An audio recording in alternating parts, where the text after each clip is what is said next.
श्री शिवाय नमस्तुभयम। दोस्तों, जैसा कि आप सभी लोग जानते हैं कि 11 दिसंबर 2025 यानी गुरुवार को पड़ रही है पौष महीने की कालाष्टमी तिथि। और दोस्तों, ये वो तिथि है जो पौष महीने में पड़ने वाली सबसे बड़ी तिथि है, क्योंकि ये गुरुवार के दिन पड़ रही है और इसका बहुत ही बड़ा और विशेष महत्व होता है। पूज्य गुरु जी ने कहा है कि अगर कभी भी मौका लग जाए और पौष महीने की कालाष्टमी तिथि गुरुवार को पड़ जाए, आप लोगों को 3 हरी इलायची वाला उपाय तो अवश्य ही करना चाहिए। इन दोनों का संयोग बहुत कम आता है। और इसी के साथ में गुरुजी ने अपनी शिव पुराण कथा में बताया है कि इस दिन आपको 3 हरी इलायची वाला उपाय तो आपको अवश्य ही करना चाहिए, क्योंकि ऐसा दिन पूरे साल में सिर्फ एक ही बार आता है।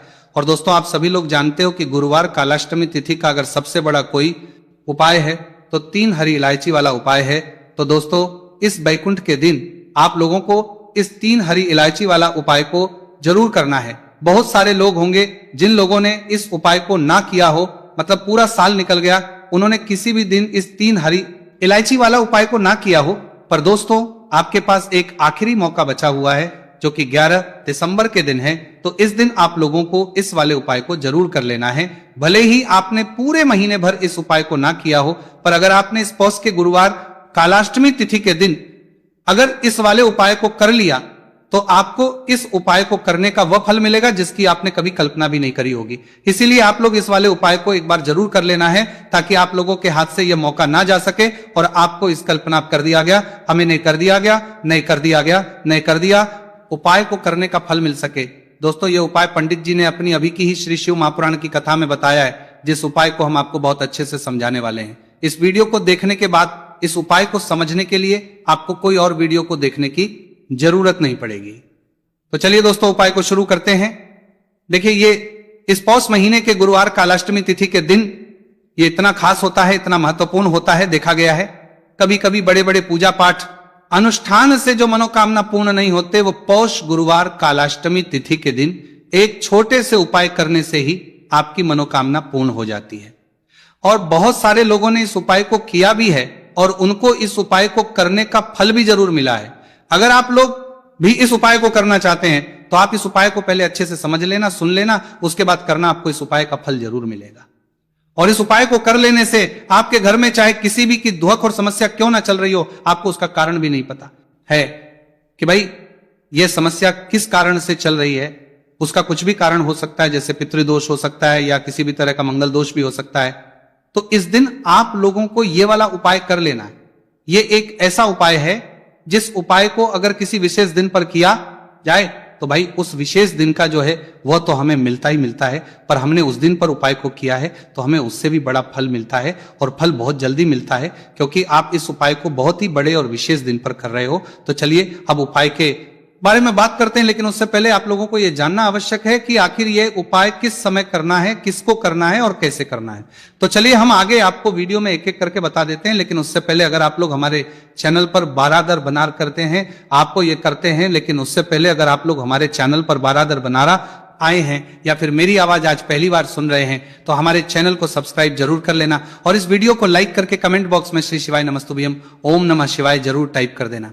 तो दोस्तों, इस 3 हरी इलायची वाला उपाय को हमें इस गुरुवार कालाष्टमी तिथि के दिन कैसे करना है, किसको करना है, किस समय करना है और कहां पर करना है, ये सारे सवालों के जवाब आपको वीडियो में मिल जाएंगे। और जो ये वीडियो देखेगा भाई, उसको 3 हरी इलायची वाला उपाय जरूर करना चाहिए, क्योंकि इस दिन एक हरी इलायची का भी बहुत ही बड़ा और विशेष महत्व होता है।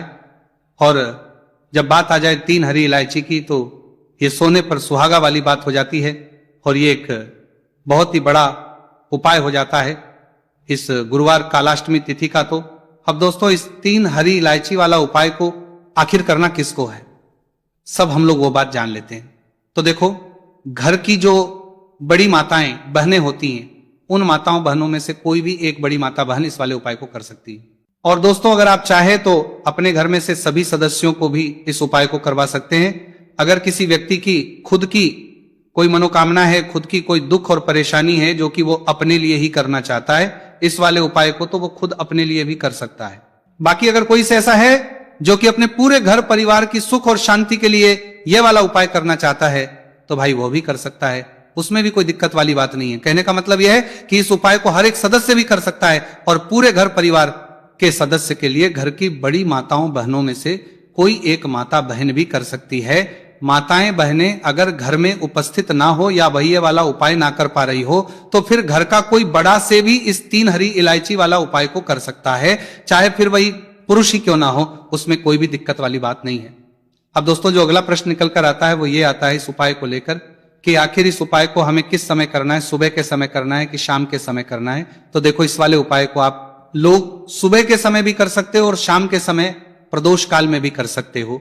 अब अगर आप पूछो कि भाई सबसे उत्तम समय कौन सा रहेगा इस 3 हरी इलायची वाला उपाय को करने का, तो हम आपसे बस यही कहेंगे कि इस उपाय को आप सुबह के समय करेंगे तो ज्यादा बेहतर होगा। बाकी अगर प्रदोष काल शाम के समय भी करेंगे तो भी अच्छा होगा, उसमें कोई भी दिक्कत वाली बात नहीं है। तो अब दोस्तों जो अगली सबसे बड़ी और महत्वपूर्ण बात आती है वो ये आती है कि सुबह अगर हम उपाय को करेंगे तो हमें कितने बजे से लेकर बजे तक के बीच में करना है, और शाम के समय प्रदोष काल में करेंगे तो हमें कितने बजे से लेकर कितने बजे के बीच में करना है।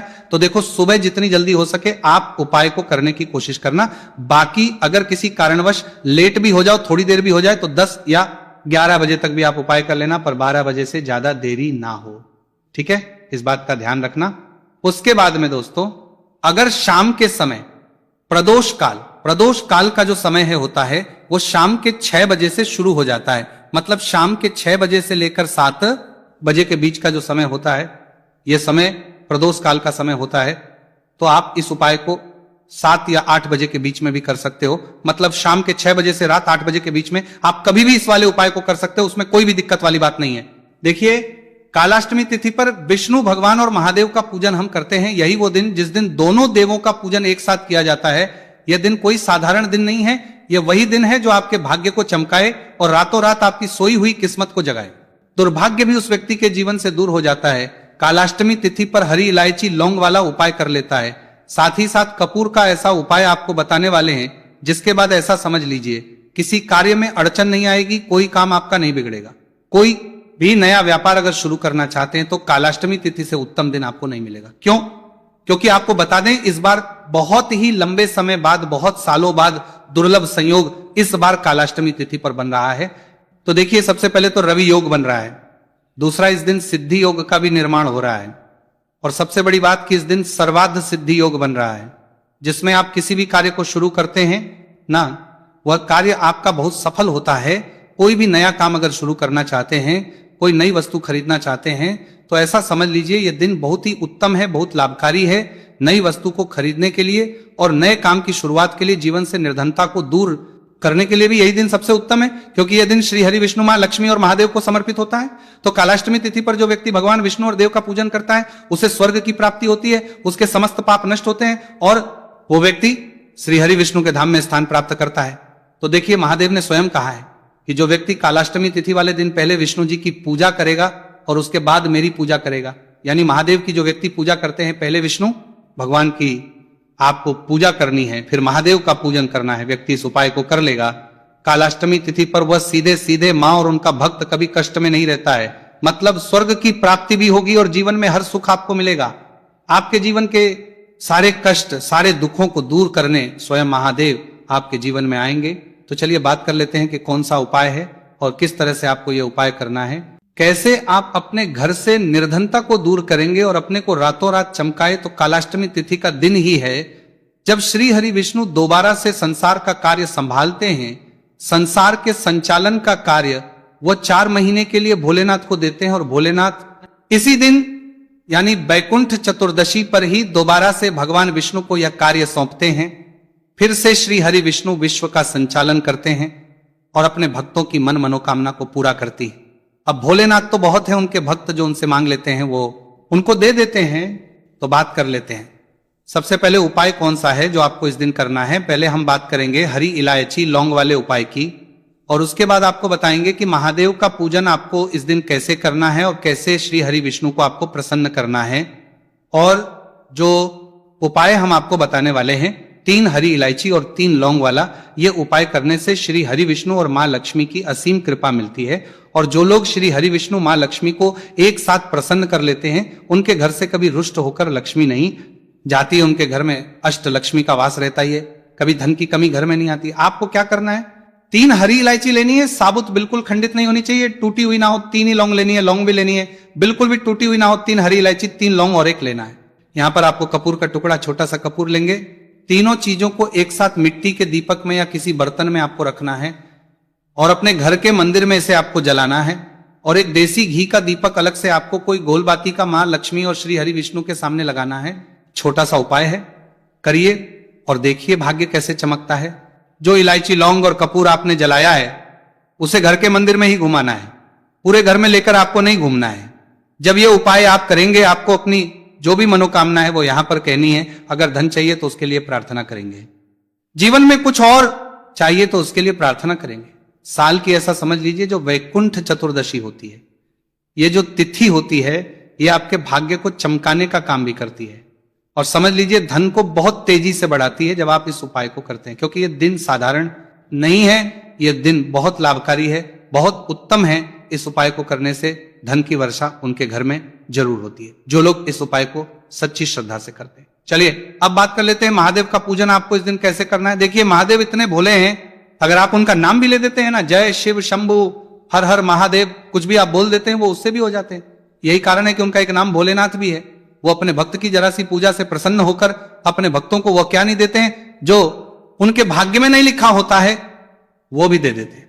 अब आपको करना क्या है, आपको महादेव, अगर आपके घर में महादेव की कोई मूर्ति है, प्रतिमा है, वहां पर एक देसी घी का दीपक आपको लगाना है। महादेव के आगे जब आप दीपक लगाएंगे उससे पहले दीपक आपको भगवान गणेश के आगे लगाना है, क्योंकि ये प्रथम पूजन है और इनके बिना सारी पूजा अधूरी होती है। ऐसा समझ लीजिए कि जब भी आप सबसे पहले क्या करेंगे कि गणेश जी के आगे दीपक लगाएंगे, फिर लगाएंगे महादेव के आगे, माता पार्वती का ध्यान करेंगे और फिर महादेव से कहेंगे कि आप तो भोलेनाथ हैं, आपसे क्या नहीं कह सकते, आप जो कहते हैं वो आप सबको देते हैं, मेरी भी ये मनोकामना है, मेरी भी ये भी विश है, इसे भी आप पूरा करिए। तो देखिए जब भी आप भोलेनाथ से वैकुंठ चतुर्दशी पर पहले आप किसका पूजन करेंगे, विष्णु भगवान का, लक्ष्मी का पूजन करेंगे और उसके बाद ये उपाय आप करेंगे, ठीक है ना। भगवान गणेश के आगे तो आप पहले ही दीपक लगाकर रख दें सबसे पहले, और फिर इस तरह से आप पूजन करें। महादेव का सिर्फ एक दीपक भी अगर आप लगा देंगे तो महादेव आपकी सारी मनोकामना को पूरा कर देंगे। तो भोलेनाथ हैं, जो मांग लेंगे वो आपको दे देंगे। वैकुंठ चतुर्दशी ही एक ऐसी तिथि है जिस पर महादेव और भगवान विष्णु का एक साथ पूजन किया जाता। करिए, स्वयं भोलेनाथ ने कहा है जो मांगोगे वो मिल जाएगा। तो करके देखिए, क्या पता आपको आपके जीवन में वो मिल जाए जो लंबे समय से अधूरा है, अटका हुआ है। तो चलिए अब बात कर लेते हैं तीसरे उपाय की, और इस उपाय को करने से आपकी सारी मनोकामनाएं पूरी होंगी। घर से क्लेश दूर होगा, घर में पैसा आएगा, घर में पैसा रुकेगा और कभी भी निर्धनता लौटकर घर में नहीं आएगी। अब यह उपाय आप दो तरह से कर सकते हैं। देखिए सबसे पहले तो आपको क्या करना है, एक दीपक तैयार करना है और आपके घर के आसपास कोई भी पवित्र नदी हो, कोई जलाशय हो, कोई कुआं हो, कोई बाबरी हो, है ना, वहां पर जाकर आपको दीपक लगाना है। अब बहुत सारे लोग कहेंगे कि हमारे घर के पास कोई भी पानी का स्रोत नहीं है, शुद्ध पानी का कोई भी स्रोत नहीं है, ना नदी है, ना तालाब है, ना जलाशय है, ना बाबरी है, फिर ये उपाय कैसे करेंगे। तो देखिए आपको क्या करना है, आपको दीपक पीपल के पेड़ के नीचे लगाना है। पीपल का पेड़ ही एक ऐसा पेड़ है जिसमें ब्रह्मा विष्णु महेश का वास होता है, जिसमें मां लक्ष्मी वास करती है, श्री हरि विष्णु वास करते हैं और जिसमें हमारे पितरों का वास भी होता है। तो पीपल के पेड़ के नीचे यह दीपक लगाकर आइए, अपनी मनोकामना कहकर आइए और फिर देखिए कि कैसे जीवन में वो मिलता है जो कभी आपने सोचा भी नहीं होगा। धन तो मिलेगा ही, जो आपने सोचा भी नहीं होगा वो आपको मिल जाएगा, भाग्य चमकेगा, निर्धनता घर से दूर होगी और मां लक्ष्मी की कृपा बरसेगी। तो छोटा सा उपाय है लेकिन बहुत चमत्कारी है। करिए, शाम के समय का उपाय है, शाम के समय ये उपाय करना है। अगर शाम में नहीं कर पा रहे हैं, समय नहीं है, तो आप सुबह में भी ये उपाय कर सकते हैं। सच्ची श्रद्धा